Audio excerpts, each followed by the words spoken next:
Today's webinar is being presented by Claire Schutte, our staff psychologist at the Johnson Center for Child Health and Development.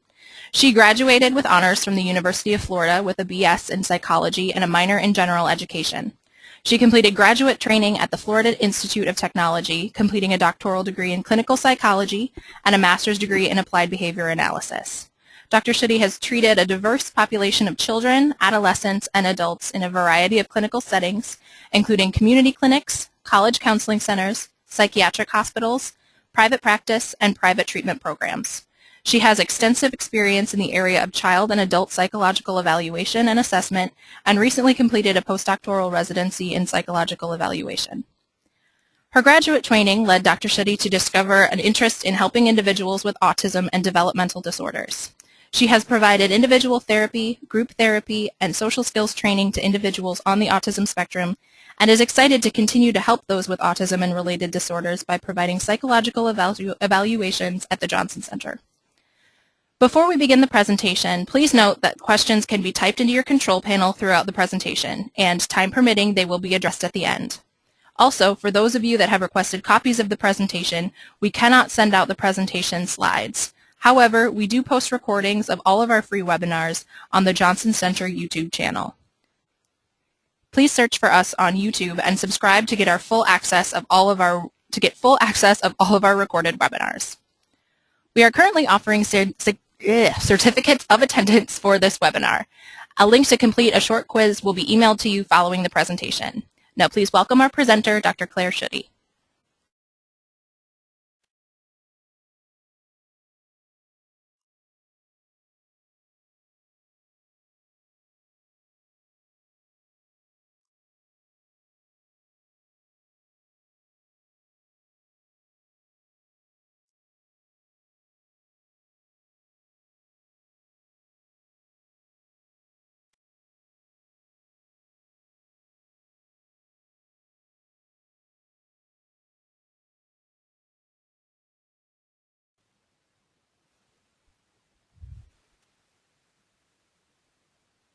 Hello everyone, thank you for joining me today. As Lauren introduced, my name is Dr. Claire Schutte and I'm our staff psychologist at the Johnson Center for Child Health and Development.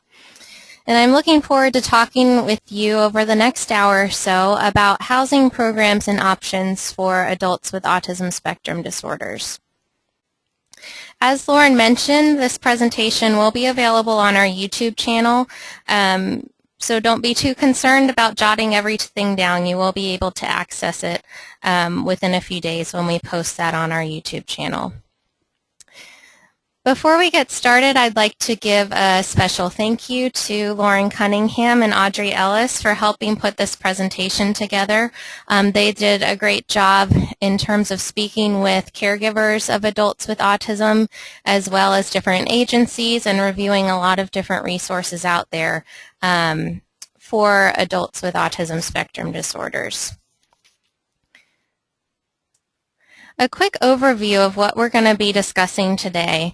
We're going to be talking about some different concerns that caregivers have regarding finding housing for their loved ones. We're also going to be talking about what available housing options there are and a review of all of those. How to find an option that meets your loved one's individual needs. Some specifics about financial and legal planning, as well as considerations for overall quality of life for your loved one with autism. As we go through today's presentation, I wanted to make a few quick points about some things to keep in mind regarding this topic, and if you are looking for housing options for your loved one with autism. I can't stress enough the importance of researching what's available within your state and getting connected and informed about state services and agencies, nonprofits, and different resources available. So I hope that the information that we can provide to you today can help jumpstart you in terms of knowing where to look to do further research. There are a lot of waiting lists, unfortunately, for both financial programs and housing programs. A lot of times these, again, are specific to your state. So it's important to, again, research what's available as early as possible so that you can get on some of these waiting lists. I also want to stress the importance of networking, so getting connected with local organizations and outreach groups so that you can get plugged into other parents and other organizations that can help support you along this journey.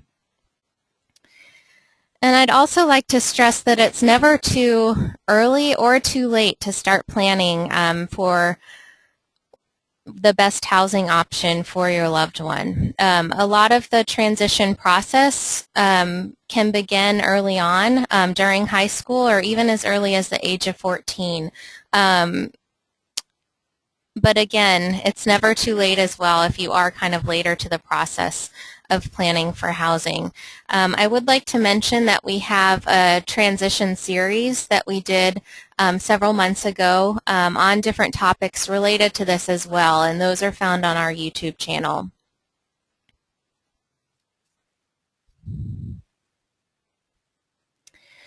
So just a quick review of some of the different terms that we're going to be talking about today regarding housing. When we use the term at-home living, what we're describing are situations where the adult with autism is living in the same home as their family or caregiver. So for example, an adult is living with their parents or with a sibling. When we use the term community living, we're referring to housing options and programs that are provided through an agency. So these might be something like a public, private, or nonprofit agency, such as a group home that might be managed by staff and provide 24-hour care, or some type of community that's set up for individuals with different disabilities. And then finally, the term independent living we use to refer to housing arrangements that are made independently by a family or group of families rather than by an agency. So an example of this would be a person with autism living in an apartment with roommates that was set up by family members or a caregiver. And their support services might be managed by a parent or a caregiver who's also their legal guardian. So these are kind of the main terms and housing situations that we're going to be reviewing. So what we know in terms of housing options for individuals with autism. Just a quick review of some history of what different housing options have been available. Up until the mid-1950s or so, most individuals with disabilities were placed in state-run facilities with very little to no individualized care. Then around the 1950s, there was more of a movement to begin to close these institutions and create more community-integrated housing options. Then in the 70s and 80s, we saw more state funding was provided to nonprofit organizations to create and maintain more group homes. More recently, there's been more of a shift in creating more individualized arrangements. We also know that the housing that's available, there's not a one-size-fits-all option, and it's important to keep in mind that each adult with autism has unique needs, and their housing needs are going to be quite different from one person to another. We also know that there's limited space in existing programs. There's a much bigger demand than the supply that's out there, and this is a very critical issue that we're facing right now in terms of resources that are available to adults on the autism spectrum. And most caregivers do feel strongly about the housing options that they hope for and they have a preference for their loved one. And our main goal today is to provide useful information to help support whatever preference you might have for your loved one with autism.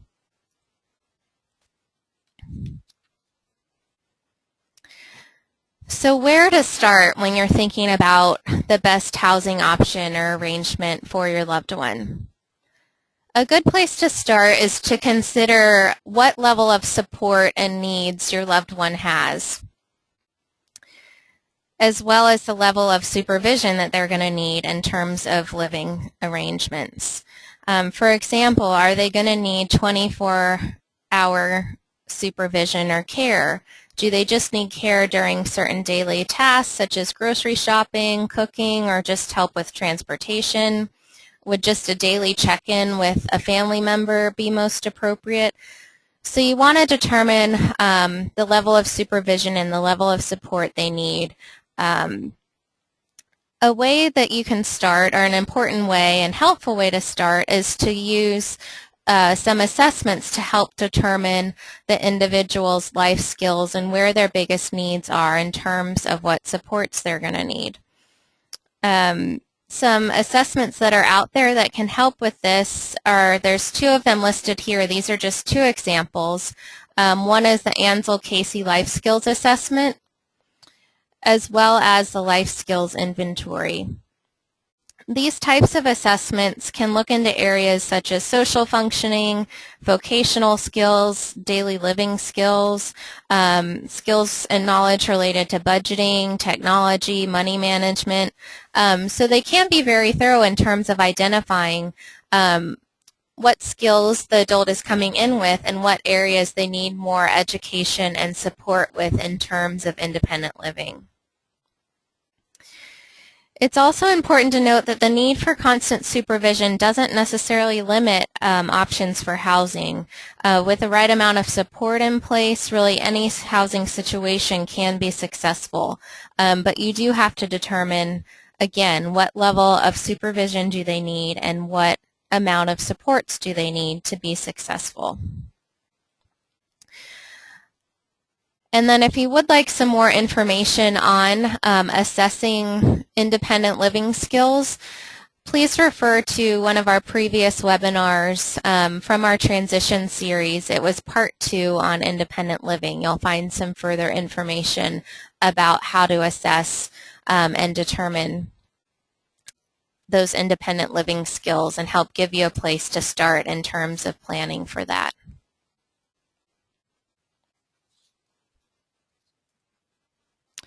The next thing that's important to think about is the location of where you'd like your loved one to live and what will be the best fit for them as well as your family. If you're seeking a home for them outside of your family's home, it's important to think about how close you want them to live to you. So it might be walking distance, within 10 minutes, in the same town, in the same state. This is going to vary from family to family.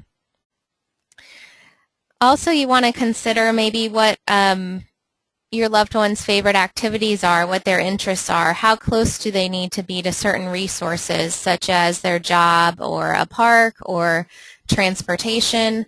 Is an urban setting going to be most appropriate, more suburban, or a rural setting? These are all important things to think about. You also want to consider what resources are available in that area or in your state. Would moving to a different state provide more resources for them? So these are all some things to think about as you begin the planning process. Once you have a general idea of the level of support and supervision needed as well as potential locations, you want to start thinking about the type of housing arrangement and what options are available.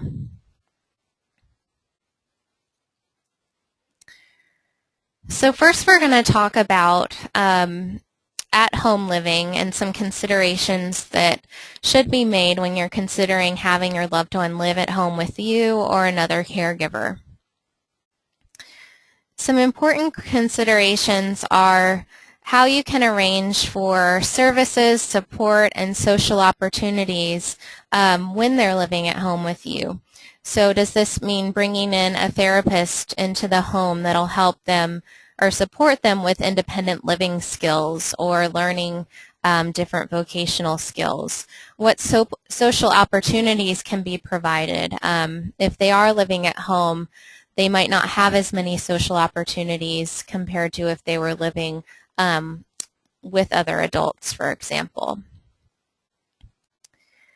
When thinking about caring for an adult versus caring for a child, there's a big difference here, and it can be a transition process as a parent, changing from caring for a child, to caring for a young adult or an adult with autism.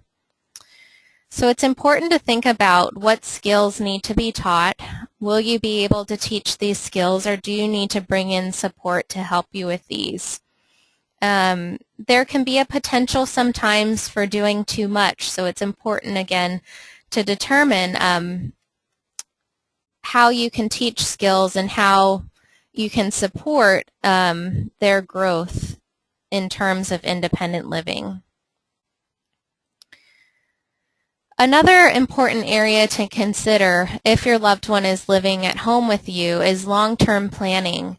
Planning for what will happen when you can no longer care for your loved one.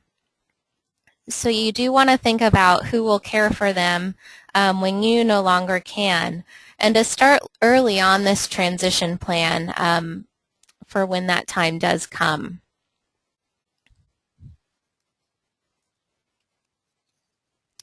There are a lot of resources available if you do choose the option of having your loved one live at home.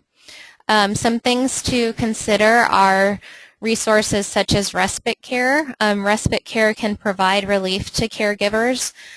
Secondary care, so this might mean bringing support into the home, such as an individual who's trained to help support daily living tasks, or transportation help, or bringing the individual to a vocational program, as well as day programs. So agencies might have vocational programs that are set up where your loved one will go.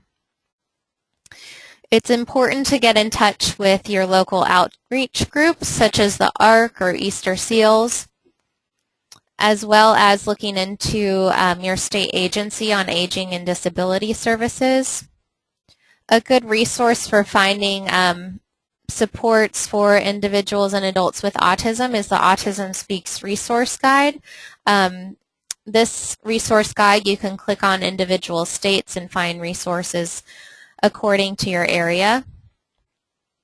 And another great resource is an online course that was created by the Autistic Global Initiative.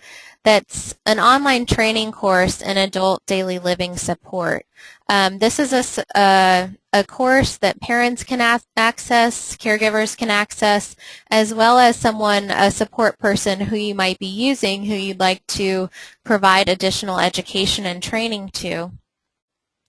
But it's very thorough, and it has different topics that are important to independent living that can help provide you with support and information on how to care for an adult with autism.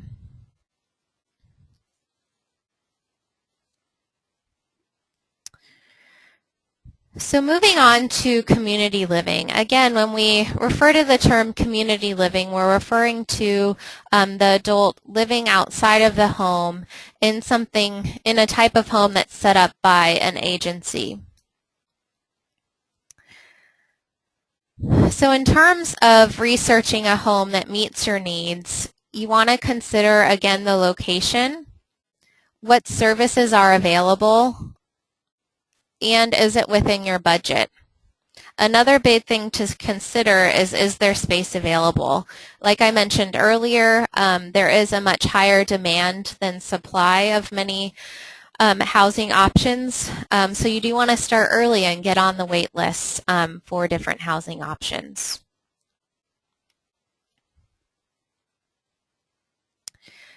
Some examples of different community living options are a traditional group home, which is typically a group of unrelated adults with varying disabilities that live in a home that's staffed 24 hours a day.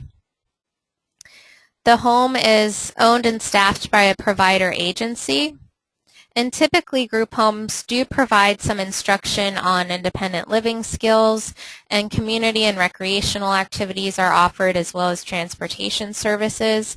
But each home is going to have different specific requirements and services that are offered. So again, many of these housing options aren't a one-size-fits-all, so you might have to set up additional supports for your loved ones, such as additional vocational or independent living training or social opportunities, for example. Another example of a community living arrangement would be a planned community. A planned community would be more of an apartment-style complex or house that's designed and built for adults with disabilities. These communities might offer some on-site support staff and community activities. And I'll talk about some different resources for finding planned communities in a minute here. Another option is a farmstead community. This is typically a working farm or ranch style setting that houses and employs adults with disabilities. This type of community is typically staffed 24 hours a day, and it's really unique and assigns ability-appropriate jobs to the residents on the farm or on the ranch, and typically they also provide different areas of support such as social support, recreational support, and independent living support. Another community living option is adult foster care. This would be families or a single adult that cares for an individual with a disability in their home. So similar to foster care for children, this would be set up more for adults with disabilities. These programs are typically coordinated by a state agency in which the families are compensated for the services. A nursing home or an assisted living home would be an option for those that have more significant needs. Oftentimes they offer more personalized or medical care, but typically the resident is more confined to the campus of the nursing home.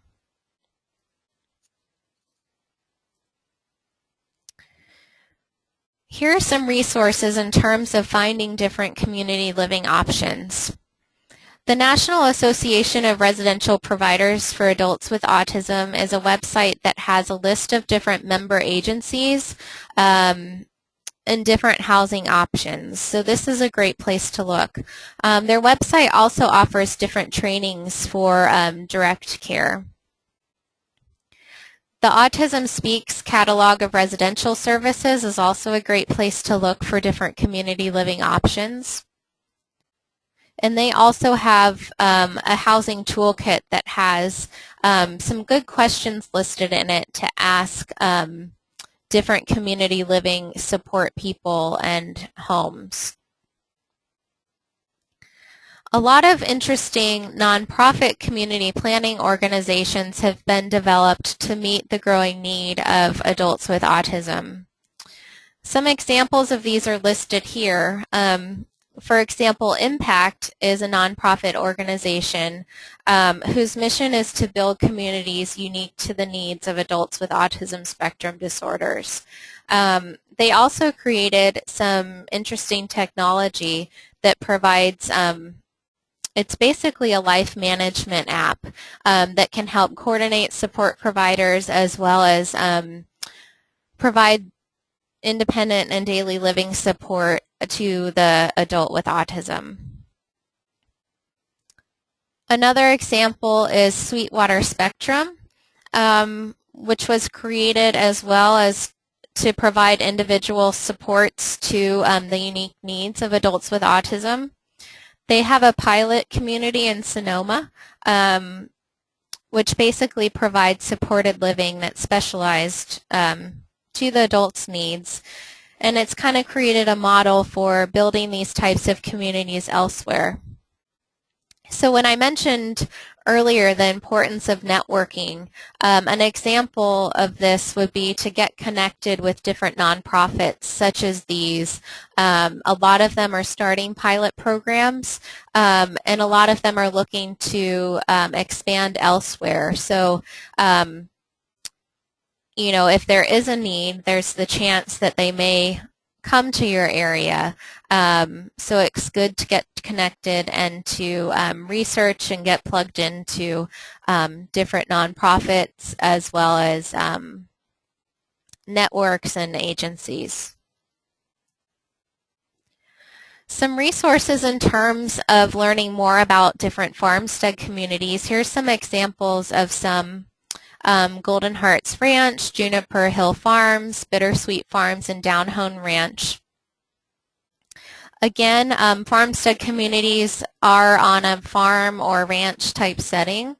And they do provide, or a lot of them do provide, a wide range of different supports within the farmstead community, such as recreation, job training, life skill support, social and community integration, even computer skills, hygiene and health skills, all within kind of this farming community.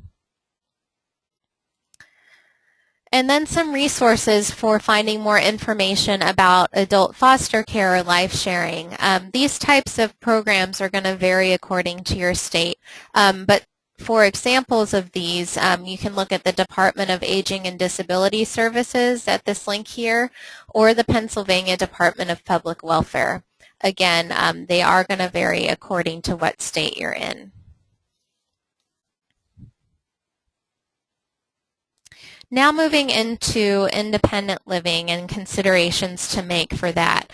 Again, when we talk about independent living, we're referring to a family or caregiver independently creating an housing arrangement for their loved one with autism.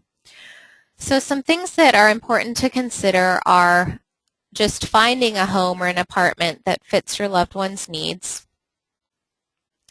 finding support services to integrate into the arrangement,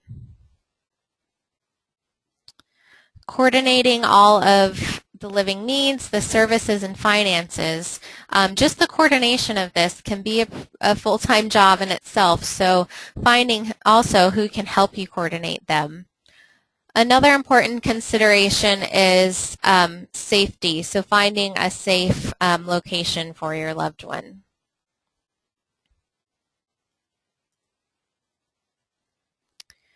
So some quick points in terms of how to get started and setting up a more independent living arrangement for your loved one. Again, you want to consider the location of the housing, the type of property that you're looking into, whether it's a single family house, an apartment, a condo, a duplex. Is your loved one, would it be best for them to have a roommate or multiple roommates? Again, do you want the location to be close to your house, close to certain resources, close to school if they're going to be attending college? Do you want to rent or purchase the home? As well as what utilities are included in the home.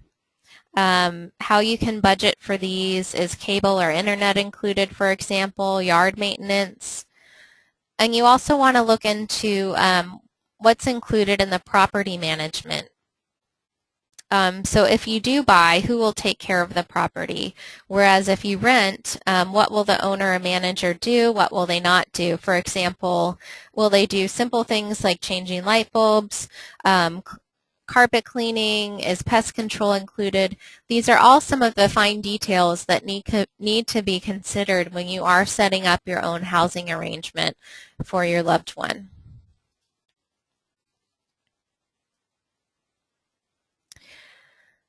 So some different sources of services and support and how to find these. It's important to access different outreach groups and agencies such as your local Autism Society chapter or Easter Seals or the ARC. You also might want to set up support services through a therapist who has worked with your loved one, or find a trained support person or someone who you're going to train in providing independent living support to your loved one. You can also look at the Autism Speaks resource guide. Again, they have resources listed according to state, and they also have a great housing resource guide as well. You also might want to consider joining in with another family or other loved ones or caregivers and create kind of a family consortium or co-op. So this would be kind of pooling your resources to help set up a home and supports for multiple residents or your own children with similar needs. And it can help provide extra hands and extra people to help you go through this process and manage the housing and independent living. And again, it's important to refer to assessments that I mentioned earlier in this presentation to help determine the level of care that your loved one needs.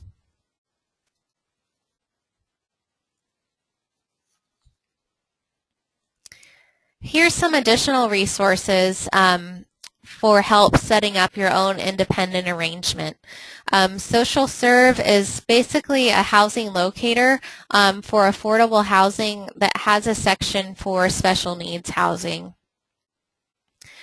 Home of Your Own is a Texas-specific resource, but it helps provide financial support for things such as a down payment and closing costs in terms of finding a home and paying for a home.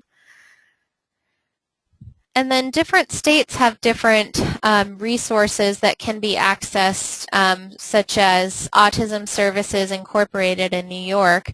They have adult day habilitation programs, such as skills training for independent living. They also have residential support programs, which provide supports for daily tasks, such as cooking, cleaning, and transportation. So this might be an example of types of outside support that your loved one can access. They might live in an independent apartment, but go to a day habilitation program where they work on certain skills, or they might take a residential support class from a local agency. Another example of a resource is called LEAP. This is based in Ohio, and they provide independent living support and counseling for adults with disabilities. So again, each state is going to have different resources, but when you're setting up an independent living arrangement for your loved one, it's important to look out there in terms of what resources are available in your area and how to set those up.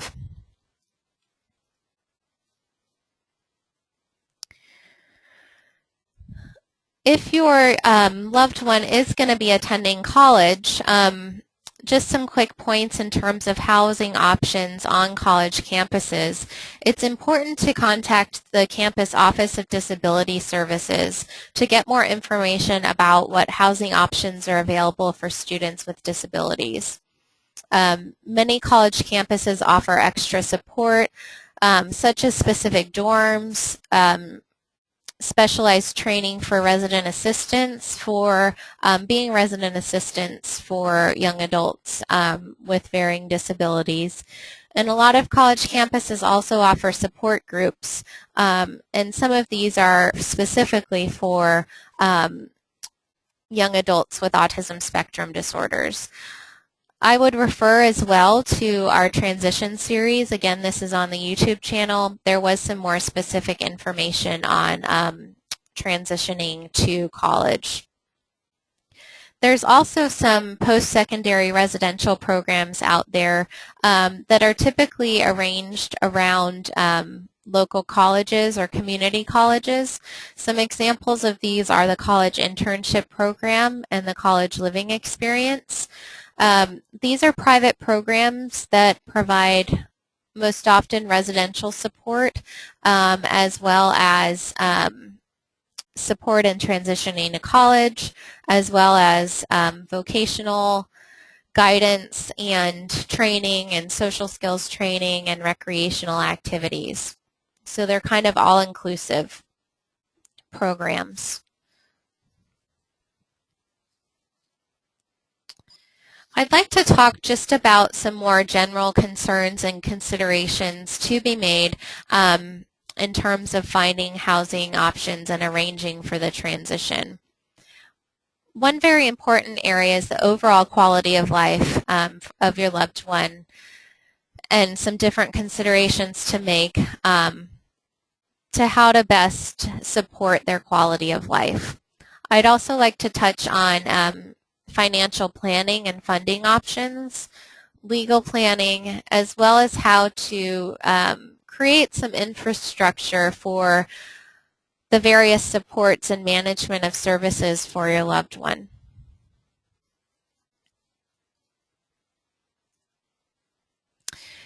In terms of quality of life, whether it's employment or volunteering, having some sort of employment setup or volunteering setup can really help provide a sense of purpose. A job can also help contribute to living expenses. Opportunities or volunteering opportunities can help provide the individual a chance to practice vocational skills and get the sense of contributing to the community as well as a sense of purpose for themselves. Education can take many forms, but it's very useful in terms of quality of life and independent living.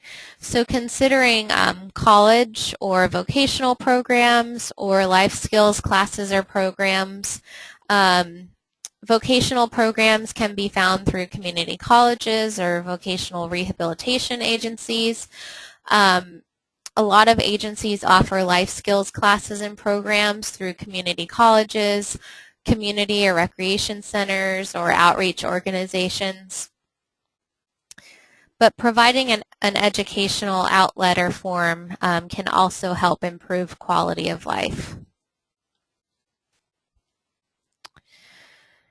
And then the overall network of support is also going to help support the individual's quality of life as well as the caregiver. So there's many different ways of helping build kind of your overall network of support. This can be done informally, just through making your own connections and networking and building kind of your own support network through maybe therapists or an agency that you've connected with, or an outreach group, or a teacher, or maybe a sibling or neighbor. It could be a variety of different sources of support. There's also some resources that help provide more structure, infrastructure to the overall network of support. And these are interesting, and I've provided some links where you can find more information about them. But PLAN stands for Planned Lifetime Advocacy Network. This is a nonprofit that's based in Vancouver, and basically their mission is to support the quality of life of adults with disabilities and support building networks of support for the individual as well as their loved ones. So this might be family members, friends, neighbors, people who have worked with the individual in a professional capacity, but basically it helps organize the network for your loved one and helps provide more structure for that. Again, you can find more information if you Google plan.ca. Another more formal way of organizing supports is through what's called a microboard. And basically a microboard functions as a board of directors, and it helps create a nonprofit organization centered around the housing and care of the focus person or the adult with autism.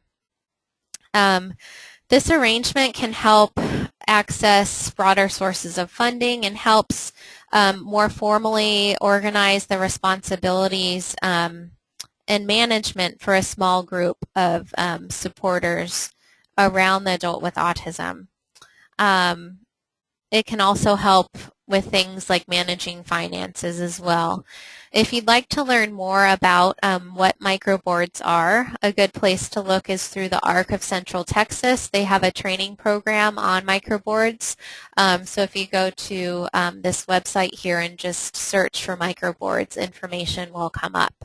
So there are options out there in terms of providing support to caregivers and more formally organizing all of the support, because managing all of this is a huge task for caregivers, and you really end up taking on the role of a case manager. So using some of these ways of organizing the support can be very helpful. Some important points on financial planning. So first, in terms of budgeting, it's important to create a budget and to think about all of the costs that will be involved in setting up housing for your loved one. So considering what the mortgage payments or rent payments are going to be, how much things like utilities and maintenance are going to cost, what additional services and supports are you going to need to budget for financially. Also think about things like grocery budget, spending money, and emergency funds. Again, if you're going for more housing through an agency, so many of these things are going to be included in the overall cost. But again, you want to find out what's included and budget for anything outside of that set fee. Some different sources of funding and potential funding sources are supplemental security income. This provides funding to low-income individuals who have disabilities. Medicaid and Medicaid waiver programs. These provide funding for home care and housing alternatives. These are going to vary from state to state, so it's important to research and find out about your state's programs and rules, and to get on the wait list as soon as possible. Many of the wait lists for these waiver programs are years long, so it's important to research and get on those lists ASAP. You also might consider funding from your loved one's employment income as well as public and private grants. Funding can be the biggest area of frustration for many families. It can be difficult finding funding sources, but again, I can't stress enough the importance of starting early and doing research in terms of what funding might be available to you. It's going to vary according to where you live as well as what your individual family's situation is. And typically families will need to use a combination of different funding sources, such as from the government, personal funds, and grants. Another area to consider is legal planning, so guardianship and power of attorney. When it comes to making legal decisions for your loved one, it might be necessary for you to petition for guardianship. This does involve legal fees that are involved in the petitioning process. But basically, guardianship is a public petition that requires a hearing. And if you are granted guardianship of your loved one, you have authority in all decisions for them. Power of attorney is another option for legal planning, and you might decide that full guardianship isn't necessary for your loved one if they're capable of making most decisions but need some help in some areas. So this might be a more appropriate option. Basically, it's a private document that's signed by the individual that gives the caregiver legal authority in certain areas, such as medical or financial issues. And it's limited to what's outlined in the document. Since there's no hearing required for power of attorney, typically the legal fees are much lower for this. So guardianship, the caregiver has authority for all decisions, whereas power of attorney, it's whatever is outlined in the document. So it's important to research and know the difference between these two and what will work best for your loved one and for your family. We do have a past webinar on guardianship, estate planning, and special needs trusts that can provide some additional helpful helpful information on this topic. So see our YouTube channel for that. So just some final thoughts before we move into questions. Again, I'd like to stress the importance of getting involved in advocacy and the importance of being an advocate for your loved one as well as the adult autism community at large. I'd also like to stress the importance of networking and finding your own support in your community. The importance of getting organized, so keeping detailed records of everything involved in the transition planning process. So specific to housing, records of your housing search, different funding pursuits, any legal steps and goals for your loved one. Again, it's never too soon to start planning. Experts recommend starting planning for the transition process by the age of 14. But it's also never too late. At any age, your loved one can transition to a different living situation that can help maximize their potential and quality of life. And you know, they might have transitions from their current setup, or you might set up one housing arrangement and find that it isn't the best fit. So there is a possibility for multiple transitions regarding housing until you do find what the best fit is. And it's also important to know that you can be creative. Again, there's not a one-size-fits-all housing option. Each individual and adult with autism is unique in their own special ways in terms of what they want for themselves, what their interests are, as well as the type of housing arrangement that's going to be the best fit for them. So it's good to know that you can be creative in setting up what housing arrangement is going to be the best fit. So here are some resources and references that I'd like to highlight, so feel free to look through these. I'd also like to give a special thanks to Melissa Olive and the many wonderful parent advocates who provided information for this presentation, as well as other community resources that are out there. And here's some good links where you can find further information. But remember, you can revisit this webinar on our YouTube channel and access some of the earlier resources and links that we provided as part of this presentation. So now I'm going to pause for a minute and review some of the questions that you've sent in. It looks like we do have some time to answer those. So I'm just going to put myself on pause for a minute here and review those, and I'll be right back and keep these resources up here.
Okay, I have a few questions here that we can go over. The first question is, where is the best place to find a list of residential housing for adults on the autism spectrum?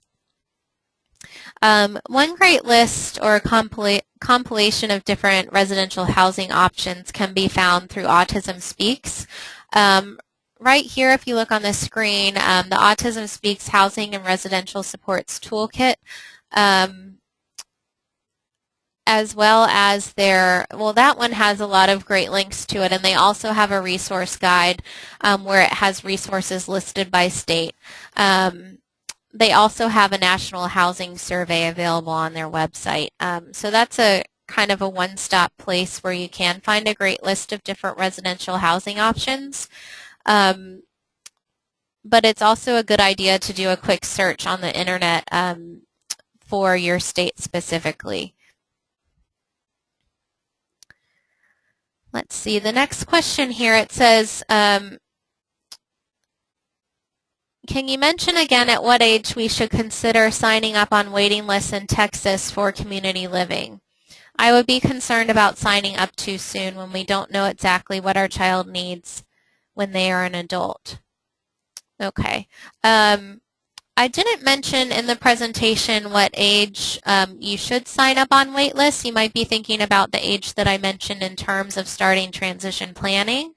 In terms of starting transition planning, experts recommend starting around the age of 14. Typically, public school systems through special education will provide specific transition support as part of the individual's IEP. Again, that should start early, around the age of 14. In terms of the age to start signing up on wait lists, what I would recommend is if you found a agency or community or location that you're interested in, I would ask specifically what that agency recommends in terms of when to sign up. Because it is going to probably vary according to the agency or the funding source or whatever waitlist you're looking to sign up on. And then some of them you might be able to remove yourself from the wait list. I'm not sure about all of the different rules and regulations. Again, it's going to vary according to the specific agency or home or community that you're wanting to get into. But you might be able to get on those lists very early, and if you do change your mind later on, remove yourself from the list.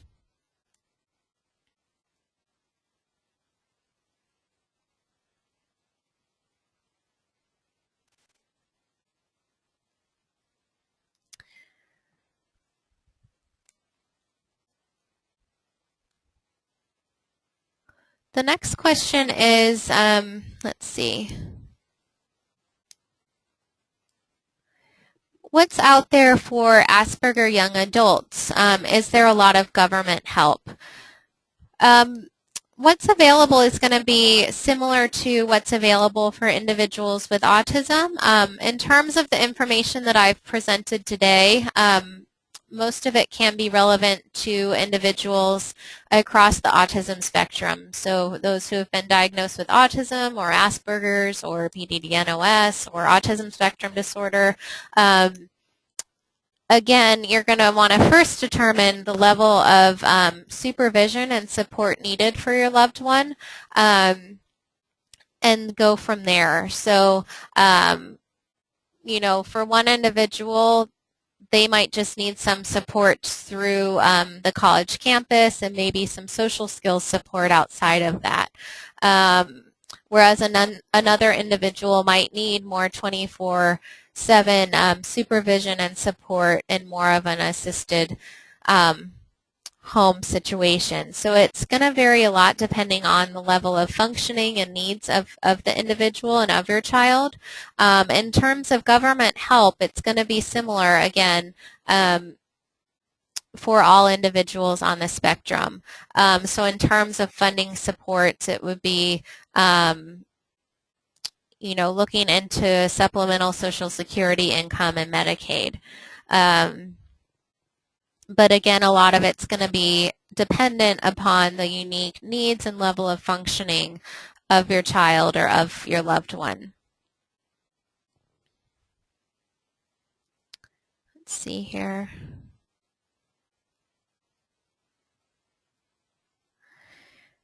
The next question is, when considering moving to another state, which agency or agencies should be contacted first? A good place to start would be the Department of Aging and Disability Services. Each state is going to have one of these. Another helpful place in terms of vocational supports would be the local vocational rehabilitation center or agency, as well as different outreach organizations such as Easter Seals, which are often located and provide adult support and services in many states and cities.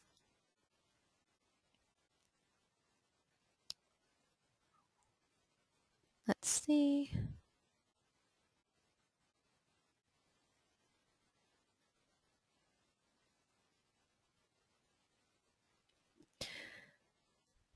Looks like the last question we have time for is this one, and it asks, what kind of licensing issues are there if setting up a co-op situation?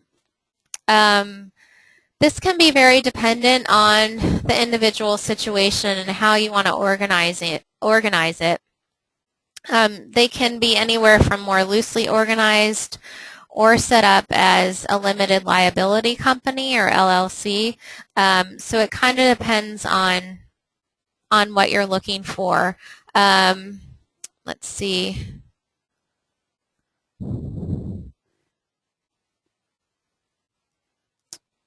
I can look into, I'm not sure if there's any specific websites I can refer you to at the moment for that.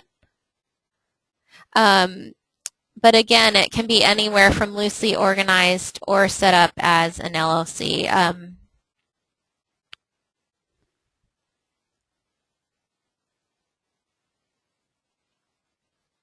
Okay, looks like we have time for one more question.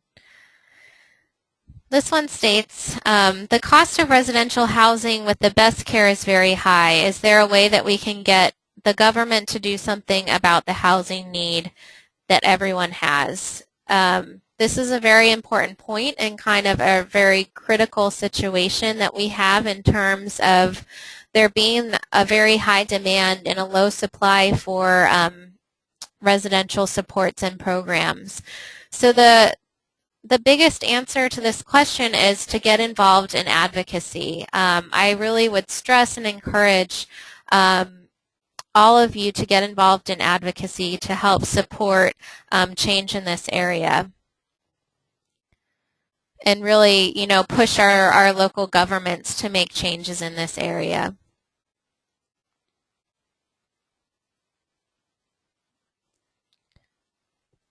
Okay, one last quick question here. Sorry if I was pausing. I have to read through these. Which community living programs have national accreditation of quality standards? You want to look into the NARPAA. That's the accreditation agency that provides accreditation for quality standards for different types of living homes and communities.